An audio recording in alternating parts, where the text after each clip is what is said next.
મિત્રો, sky international school Deesa online શિક્ષણમાં આપનું સ્વાગત છે। વિદ્યાર્થી મિત્રો, આજે આપણે ધોરણ 5 વિષય ગણિત એકમ 5 વિષયાંક છે તે સરખું દેખાય છે એવું આપણે ચેપ્ટર છે। તો વિદ્યાર્થી મિત્રો, પહેલા આપણે અહીંયા થોડી રૂપરેખા જોઈ લઈએ કે તે સરખું દેખાય છે એનો મતલબ શું થાય। તો કે કોઈ પણ આકાર હોય એને આપણે દર્પણ સામે રાખીએ અને જો એના જેવો આકાર દેખાતો હોય તો એની સમમિતિ કહેવાય। આ ચેપ્ટરનું આપણે બીજું નામ લઈએ તો સમમિતિ। સમમિતિનો મતલબ એવો થાય કે કોઈ પણ વસ્તુનો આપણે બે સરખા ભાગ કરવામાં આવે તો એની આકૃતિ તમને સામે દેખાવી જોઈએ। અહીંયા મેં થોડી ઘણી આકૃતિ દોરેલી છે। તો આપણે અહીંયાની સરખી ડોટેડ લાઈન એટલે કે તૂટક રેખા, આ તૂટક રેખા કહેવાય। તમારા માપપટ્ટીની સરસ મજાની પેન્સિલથી દોરવાની છે। હવે જુઓ કે તમે આને આપણે A નામ આપીએ અને આને B નામ આપીએ। જો આને કાગળને આપણે વાળીશું, કાગળને જો વાળવામાં આવે અને પાછું ખોલવામાં આવે તો બંને સરખા ભાગ એક જેવા દેખાય। જો કાગળને કાપવામાં આવે તો આ ભાગ જેવો છે એવો ને એવો સામે પણ એવો દેખાવો જોઈએ। ઘણા આકારો એવા છે, હું તમને આગળ ચેપ્ટરમાં ભણાવીશ। એક બીજી આકૃતિ જોઈએ તો આને પણ આપણે જો ડોટેડ લાઈનથી દોરીએ, આમ દોરીશું અથવા આમ દોરીશું તો આપણે એના સરખા ભાગ દેખાશે। આને તમે જો આડી સમમિતિ જોવા જઈએ તો આડી તમારે ભાગ થશે નહીં, ઊભી થાય છે સમમિતિ, પરંતુ આડો ભાગ કરવામાં આવે તો એની સમમિતિ જળવાશે નહીં। એટલે કે ઊભી ડોટેડ લાઈન કરવામાં આવે એટલે કે તૂટક રેખા કરવામાં આવે તો એના ભાગ થાય છે, જ્યારે આડી આપણે લઈએ તો એ થતા નથી। જ્યારે આ રેખાની અંદર તમે આ આકારની અંદર જુઓ કે તમે ઊભી લેશો કે આડી લેશો, પુસ્તકના પાના નંબર 71 ઉપર તમે જુઓ કે ઊભી અને આડી એવી બે પેટર્ન બી તમે જુઓ કે ઊભી અને આડી બંને રીતે એને તૂટક લાઈન દોરેલી છે તો બંનેને એને સમમિતિ જળવાય છે। વિદ્યાર્થી મિત્રો, આપણે આગળ વધીએ કે તમારી પેટર્ન બનાવો કે કાગળનો ટુકડો લો। આ પ્રવૃત્તિ તમારે ઘરે કરવાની છે અને કરીને મને એના ફોટા તમારે WhatsApp કરવાના છે કે કાગળનો ટુકડો લો, તેનો અડધી ગળી વાળો, ગળીને ખોલો અને વચ્ચેની રેખા ઉપર રંગનું એક ટપકું મૂકો, તેને બે વાર વાળો, કાગળને દબાવો જેથી રંગ ફેલાય। આ પ્રવૃત્તિ તમારે ઘરે કરવાની રહેશે। જે સ્ટેપ આપેલા છે એ પ્રમાણે તમારે કરવાની છે। તમે આ પેટર્ન કોઈ એવી રીતે કાપી શકો છો કે જેથી દર્પણમાં આખું ચિત્ર અને બે ટુકડાઓ બરાબર થઈ જાય। વિદ્યાર્થી મિત્રો, પાના નંબર 72 ઉપર આપણે આગળ વધીએ કે આ પેટર્ન જુઓ। આ પેટર્નનું તમે ધ્યાનથી જુઓ કે આના બે ભાગ પડે છે કે નહીં। તો જો તમે એને આ એક ભાગ અને આ બે ભાગ, હવે આવું નવું સેમ તમને બાજુમાં દેખાશે। તો તૂટક રેખા આ આકારને બે અડધા ભાગમાં વહેંચે છે, પરંતુ તમે તેને તૂટક રેખાથી વાળો તો ડાબી બાજુનો અડધો ભાગ જમણી બાજુના અડધા ભાગ પર પૂરો નહીં ઠાલકે। આથી આ બે અડધા ભાગ એવા નથી કે દર્પણ સામે રાખવાથી પૂરું ચિત્ર બને। આને જો તમે કાચ સામે રાખશો તો તમને ઉલટું ચિત્ર દેખાશે। હવે બીજો આકાર જુઓ કે જો તમે તેને તૂટક રેખાથી વાળો તો જમણો અડધો ભાગ ડાબા ભાગના પૂરો ઢાંકશે, તેથી આ બે અડધા ભાગને દર્પણ સામે રાખવા પૂરું ચિત્ર બનશે। વિદ્યાર્થી મિત્રો, આ એક બીજો આકાર આપેલો છે, આવો ત્રિકોણ અને ઉપર 3 સર્કલ આપેલા છે એટલે કે વર્તુળ આપેલા છે। હવે આને તમે જો વચ્ચે તૂટક રેખા દોરો છો, આ આકાર આ ટાઈપનો છે કે ત્રિકોણ આપેલું છે અને આવી રીતે છે, બરોબર। હવે આની વચ્ચોવચ્ચ મિડલ એને તૂટક રેખા દોરવામાં આવે છે તો આ એના સરખા ભાગ કરે છે। બાજુ ચિત્ર આપેલું છે કે એને જો કટિંગ કરી નાખ્યું તો આ ભાગ કેવો થઈ ગયો, કટિંગ કરવાથી આમ થઈ ગયો। એટલે આપણે આની વાત કરીએ તો એ આપણે આટલો કટ કરી દીધો એનો ભાગ। તો પુસ્તકના પાના નંબર 72 ઉપર આ ટાઈપનો તમને આકાર જોવા મળશે। હવે આ ચિત્રો માટે એ જ રીતે વિચારો। અહીંયા પર્સ આપેલું છે તો પર્સના બે સરખા ભાગ કરીએ તો એ સેમ એવો દેખાશે। બાજુમાં એક નાનું બાળક છે, સ્ટારથી રમે છે, તો સ્ટારના પણ બે ભાગ કરીએ તો એ સમમિતિ જળવાશે। અહીંયા પાના નંબર 73 ઉપર 1 થી ને 15 જેવા આકારો આપેલા છે। એ 15 આકારમાં આપણે જોઈએ તો પહેલા નંબરનો જે આકાર છે સ્ટારનો, એમાં સમમિતિ જળવાતી નથી, કારણ કે સ્ટારની અંદર શું છે કે આડી સમમિતિ આપેલી છે। જો ઊભી આપેલી હોય, તમે જુઓ કે પહેલા નંબરની આકૃતિ પુસ્તકના પાના નંબર 73 ઉપર તમે જોજો કે એમાં આડી સમમિતિ, આડી રેખા આપેલી છે અને સમમિતિ જળવાતી નથી। જ્યારે ઊભી કરવામાં આવે છે તો એની સમમિતિ જળવાય છે। જ્યારે આકાર એની વાત કરીએ તો એ દર્પણ ચિત્રની અંદર, આપણે દર્પણની અંદર જોઈશું તો આ પણ દેખાશે નહીં 2 નંબરનું। હવે આમાં દેખાય છે એવા ચિત્રો કયા, તો 5 નંબરનું તમે જુઓ કે એની અંદર ષટકોણ આપેલું છે, એ ષટકોણની અંદર સ્ટાર આપેલો છે, એટલે ષટકોણ આપેલું છે ને એની અંદર સ્ટાર છે અને એની મધ્યની અંદરથી એને તૂટક રેખા કરેલી છે તો એ સમમિતિ જળવાય છે। આપણે 6 નંબરની આકૃતિ જોઈએ તો 6 નંબરની અંદર એક પતંગિયું આપેલું છે અને પતંગિયાના મિડલમાંથી એને તૂટક રેખા દોરેલી છે, તો એ પણ એક સમમિતિ જળવાય છે.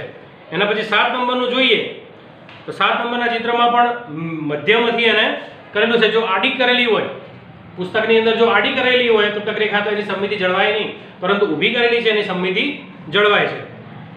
8 નંબરનું ચિત્ર જોઈએ આપણે તો 8 નંબરનું એક લંબચોરસની અંદર વ્હાઈટ અને પીળા પટ્ટા કરેલા છે, એની અંદર આડી પણ સમમિતિ જળવાશે અને જો ઊભી કરવામાં આવે તો આપણે એની સમમિતિ જળવાશે. 13 નંબરનું ચિત્ર આપણે જોઈએ તો 13 નંબરની માછલી આપેલી છે. માછલીને આડી તૂટક રેખા છે, તો જો આડી કરવામાં આવે તો માછલી છે, આ માછલી છે, હવે માછલીને આમ આડી તૂટક રેખા કરેલી છે તો એની સમમિતિ જળવાય, પરંતુ જો ઊભી તૂટક રેખા આપેલી હોય તો એની સમમિતિ જળવાતી નથી, પરંતુ અહીંયા શું છે, આડી છે એટલે એની સમમિતિ જળવાશે.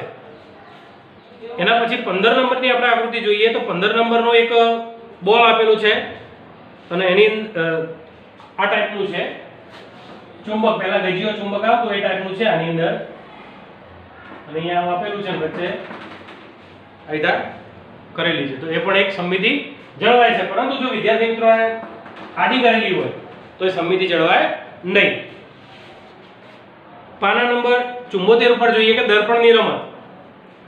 તો અહીં કૂતરાનું એક ચિત્ર આપેલું છે. તમે જો એક દર્પણને તૂટક રેખા ઉપર મૂકો છો તો રેખાની જમણી તરફ કૂતરાનો ભાગ દર્પણ પાછળ ઢંકાઈ જશે અને બાકીનું ચિત્ર દર્પણમાં એવું જ દેખાશે. એક કૂતરાનું ચિત્ર આપેલું છે અને જો તમે દર્પણના સામે જોશો તો એ તમને ઘરે પ્રવૃત્તિ કરજો એટલે તમને ખ્યાલ આવશે. સફેદ પેટીમાં દર્શાવેલી આકૃતિ જુઓ અને તમે કઈ તૂટક રેખા પર દર્પણ રાખશો જેથી બીમાં દર્શાવેલો આકાર દેખાશે એ પણ તમારે જણાવો કે દર્પણ તૂટક રેખા પર રાખશો તો ચિત્રનો કયો ભાગ દર્પણ નીચે ઢંકાશે. એ પણ તમે ઘરે દર્પણ રાખીને ચેક કરશો એટલે તમને ખ્યાલ આવી જશે. વિદ્યાર્થી મિત્રો, પાના નંબર 75 ઉપર આપણે આગળ વધીએ કે હવે સફેદ શેડ પેટી પર એક એવી રેખા દોરો કે જેના ઉપર દર્પણ રાખતા તેની પછીનું ચિત્ર દેખાશે. તો એ વિશે આપણે થોડું સમજીએ. વિદ્યાર્થી મિત્રો, પુસ્તકના પાના નંબર આપણે 74 ઉપર જોઈએ તો એક કૂતરાનું ચિત્ર આપેલું છે અને એમાં બીમાં દર્શાવેલ આકાર દેખાશે કે નહીં એ વિશે આપણે થોડી ચર્ચા કરવાની છે. આવું એક કૂતરાનું ચિત્ર આપેલું છે, એના આપણે 4 સરખા ભાગ કરીશું. તમારે પેન્સિલથી સરસ મજાની માપપટ્ટીનું માપ લઈને તમારે દોરવાનું છે. હવે એની અંદર આપણે જોઈએ તો કે દર્પણને ઊભી તૂટક રેખા ઉપર રાખવાથી બી બાજુમાં જે બી આકાર છે એ દર્શાવેલ આકાર દેખાશે અને જમણી તરફનો ભાગ દર્પણ તરફ નીચે ઢંકાશે. વિદ્યાર્થી મિત્રો, આપણે થોડું આગળ ચર્ચા કરીએ કે પાના નંબર 75 ઉપર કે હવે સફેદ પેટી ઉપર એક એવી રેખા દોરો કે જેના પર દર્પણ રાખતા તેની નીચે પછીનું ચિત્ર દેખાશે. તો આ પ્રવૃત્તિ તમારે ઘરે કરવાની છે. દર્પણ રાખીને આ જે આકારો છે એ પ્રમાણે તમારે સેટ કરીને મૂકવાનું છે. પાના નંબર 76 ઉપર થોડા આગળ વધીએ કે વેંકીને લાલ અને સફેદ આકાર બનાવ્યા છે. સફેદ પટ્ટી પેટી પર એવી રેખા દોરો કે જેના પર દર્પણ રાખતા બાજુનો આકાર દેખાય. પ્રથમ પેટી પર કેવી રીતે રેખા દોરી છે તે જુઓ જેથી તેને દર્પણ જોતા બાજુમાં દર્શાવેલું ચિત્ર દેખાય. તમે ઘરે દર્પણનો એક નાનો એટલે કે કાચનો ટુકડો લેવાનો અરીસાનો અને તમારે આ જે આકૃતિ છે એના પર તમે રાખશો ને એટલે તમને અલગ અલગ આકારો બધા દેખાશે અને એના આધારે તમારે ડોટેડ લાઈન દોરવાની છે. એ પ્રવૃત્તિ તમે ઘરે કરશો એટલે તમને ખ્યાલ આવશે. છતાં પણ ન ખબર પડે તમારે મને ફોન કરી શકો છો. વિદ્યાર્થી મિત્રો, પાના નંબર 77 ઉપર આપણે થોડા આગળ વધીએ કે અડધો આંટો ફેરવો. એક રાજા હતો. રાજા ખૂબ પરેશાન હતો કારણ કે કોઈ ચોર તેની તિજોરીમાંથી કિંમતી ઝવેરાત ચોરી જતો હતો. રાજાની તિજોરી દેખાવમાં આના જેવી હતી. આ જુઓ, રાજાની તિજોરી અહીંયા આપેલી છે.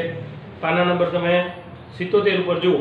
આ ટાઈપની તિજોરી છે. આપણે ઘણી વખત ફિલ્મોમાં પણ આપણે જોતા હોઈએ છીએ કે આમ ચક્કરવાળી તિજોરી હોય છે. આમ ચોર આમ એક્શનથી તમે જોઈ શકે આમ ખોલતો હોય છે, આંટાવાળી ટાઈપની હોય.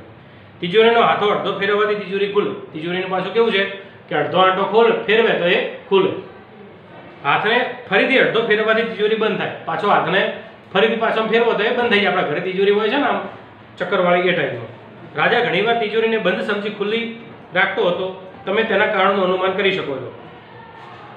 જો ખુલ્લી હોય તો કશું ખબર ના પડે કે ખુલ્લી છે કે બંધ છે.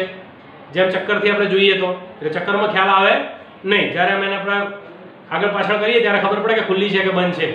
આપણે આપણા ઘરે ઘણી વખત તિજોરી આપણે આમ આંટો ફિટ કરીને પછી આ ઘણી વખત ખેંચીને આપણે ચેક કરતા હોઈએ છીએ કે તિજોરી બંધ છે કે ખુલ્લી છે. વિદ્યાર્થી મિત્રો, પાના નંબર 78 ઉપર કે એક દિવસ રાજાની હોશિયાર પુત્રીએ તેની યુક્તિ સૂચી જે તેને ખૂબ જ ગમી. રાજા ક્યારેય મૂંઝાતો નહોતો તમે અનુમાન લગાવો કે તે કઈ યુક્તિ હશે. તો એ શું કર્યું એની છોકરીએ, અહીંયા જો એક ટપકું આપેલું છે, એ ચિત્ર ઉપર પાના નંબર 78 ઉપર 2 ચિત્રો છે સર્કલ વાળા. તો એની અંદર એક કાળું ટપકું છે પીળા રંગ ઉપર, અને બાજુમાં પીળા બીજો રંગ છે, એના પર ટપકું નીચે ગયું. એટલે આમ તિજોરી આમ હતી, એટલે આમ કર્યું એને, આમ રાઉન્ડ ફેર્યો તો ટપકું નીચે ગયું, એટલે ખ્યાલ આવી ગયો કે આ તિજોરી હવે ફિટ થઈ ગઈ છે. અને પાછું આમ ટપકું કરે એટલે ખુલી જાય એવો ખ્યાલ આવી જાય. તો રાજાની પુત્રીને રાજાની તિજોરીના હાથના પીળા રંગની ધાર પર એક ટપકું કરવા કહ્યું. રાજા પાસે અલગ અલગ ઘણી તિજોરીઓ હતી, તપાસ કરો કે કયા હાથાને એને અડધો ફેરવવાની રાજાએ એ જ રીતે ભૂલ કરી શકે છે. બીજી પણ અલગ અલગ તિજોરીઓના જે આપેલા છે આકારો, એ વિશે આપણે આગળ વધીએ. કે અડધો આંટો ફેરવવાથી એમનું એમ રહે છે, અડધો આંટો ફેરવીએ તો કશું ફરક પડે નહીં. અહીંયા આ સર્કલ છે, એક આ ટાઈપનું છે પ્લસ આકારનું.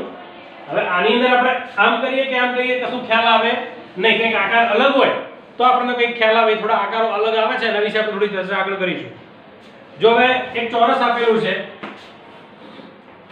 હવે આ જે ચોરસ છે એને તમે કોઈ પણ આકારની અંદર કોઈ પણ રીતે ઘુમાવશો તો એ ચોરસનું ચોરસ જ રહેશે. દાખલા તરીકે આ પુસ્તક છે, આ પુસ્તક છે, આ લંબચોરસ પુસ્તક છે, તો એને આપણે સહેજ આમ કરીશું તો ખ્યાલ આવે કે આ લંબ આ સહેજ આડું થઈ ગયું, આમ કરીશું તો ખબર પડે કે ઊભું થઈ ગયું. પરંતુ જો ચોરસ વસ્તુ હોય, આ ચોરસ છે, આ બોક્સની વાત કરીએ તો આ બોક્સ તમારે આમ છે તો આમ કરીશું તો એનો કોઈ ફરક દેખાશે નહીં. કે ચોરસ વસ્તુમાં કશું ફરક દેખાય નહીં. લંબચોરસની અંદર જુઓ કે ઊભું લંબચોરસ છે, હવે એને આપણે થોડું ત્રાસું કરીએ તો એ ચોરસ કેવું થઈ જશે, આમ આડું થઈ જશે. પાછું આમ કરીએ તો પાછું એ ઊભી દિશામાં આવી જશે. એટલે કે અમુક આકારો એવા છે કે એને તમે કોઈ પણ દિશામાં ફેરવો તો એમાં કશું ફરક પડતો નથી, એની સમમિતિમાં કશું ફરક હોતો નથી. એવી રીતે ગોળ છે, આગળ તમે જુઓ તો એની અંદર પણ કશું ફરક પડતો નથી. ષટકોણ છે, ત્રિકોણ છે.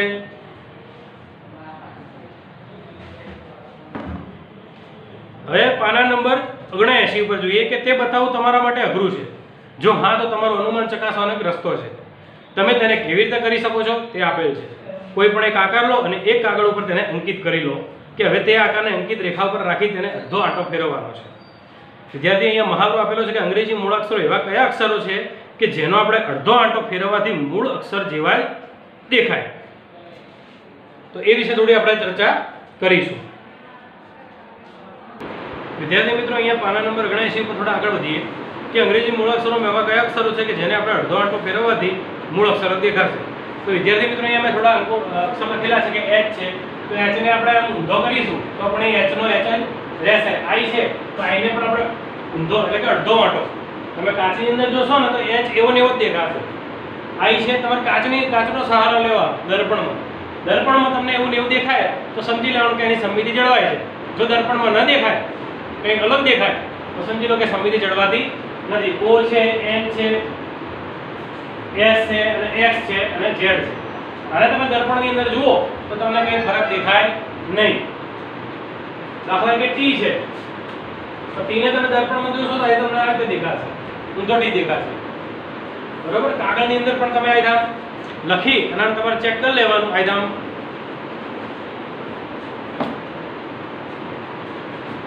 ભલે અહીંયા હું તમને એક કોરું કાગળ બતાવું છું અને એની અંદર હું તમને એક ટી લખું છું.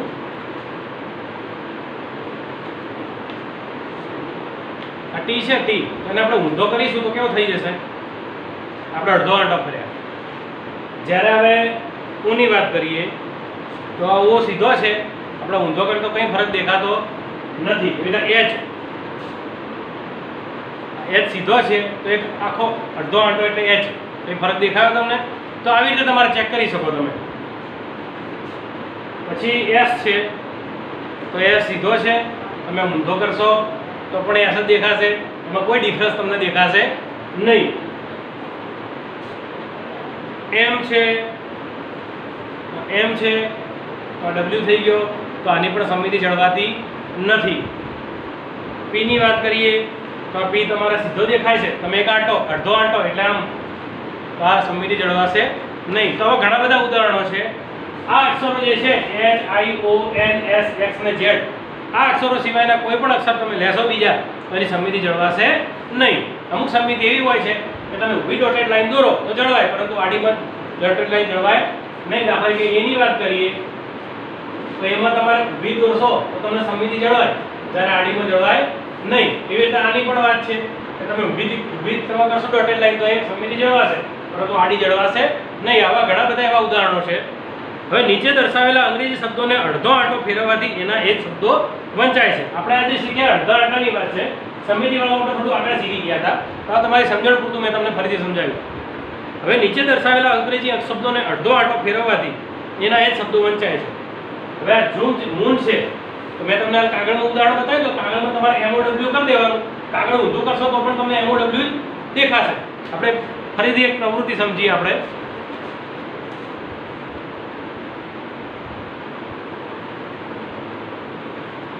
આ MOW એટલે માઉ, બરાબર? આ જો MOW. હવે હું આને ફરીથી ફેરવી દઉં તો શું થશે? MOW. કે ડિફરન્સ દેખાડો તમને? એનો સ્પેલિંગ છે, બરાબર? એટલે અડધો આંટો કહેવાય. એટલે બધા સ્પેલિંગો એ રીતના જ છે, બરાબર? તમારે ઘરે પ્રવૃત્તિ કરજો એટલે તમને ખ્યાલ આવશે. આ ચેપ્ટરમાં તમારે વારંવાર પ્રવૃત્તિ કરશો ત્યારે તમને ખ્યાલ આવશે. વિદ્યાર્થી મિત્રો, 0 થી 9 સુધીના અંકોને અડધા આંટામાં ફેરવો, તેમાંથી કયા અંકો મૂળ અંકો દેખાશે એ વિશે આપણે થોડી ચર્ચા કરીશું. વિદ્યાર્થી મિત્રો, અહીંયા 0 થી 9 સુધીના અંકોની આપણે વાત કરતા હતા કે 0 થી એવા કયા અંક છે જેને આપણે અડધો આંટો ફેરવીએ અને એના જ મૂળ સ્વરૂપમાં રહે. આપણે 0 ની વાત કરીએ તો 0 ને તમે કાગળમાં મેં તમને આજે પ્રવૃત્તિ સમજાવી એવી રીતે તમારે અડધા આંટાની અંદર દરેક મકર દેવાનો તમને ખ્યાલ આવી જશે. 1 છે તો 1 ને આપણે આમ ફેરવીએ તો પણ એનો જ રહેશે. 8 છે તો 8 ને આપણે ઊંધો કરીશું એટલે કે અડધો આંટો ફેરવીશું તો એનો એ જ રહેશે. એવી રીતે 2, 3 અને 4 અંકવાળી સંખ્યાઓ વિશે આપણે વિચારવાને જેના અડધા આંટા ફેરવતા એની એ દેખાશે. તો અહીંયા વિદ્યાર્થી મિત્રો 2 અંકવાળી જોઈએ તો 11 અને 88 છે, તો એને તમે ઊંધા ફેરવી દો તો પણ એનો એ રહેશે, કે ફરક પડશે નહીં. 3 અંકવાળીની અંદર આપણે 101 છે, 111 છે, 181 છે, 818 છે અને 888 છે. આ પણ એવી રકમો છે કે જેને આપણે અડધો આંટો ફેરવીશું તો એની જ રહેશે, એમાં કોઈ ડિફરન્સ દેખાશે નહીં. એવી રીતે આપણે 1001 છે, 1111, 1881, 8008, 8118, 8888. આ એવી રીતે સંખ્યાઓ છે કે જેને આપણે અડધો આંટો ફેરવવામાં આવે તો એની જે મૂળ સ્વરૂપ છે એમાં કોઈ ફરક જણાતો નથી. તો વિદ્યાર્થી મિત્રો, આપણે 79 પેજ સુધી આજે શીખ્યા. હવે પછીના ભાગની અંદર આપણે આગળ વધીશું. ધન્યવાદ મિત્રો, તમારો ખૂબ ખૂબ આભાર.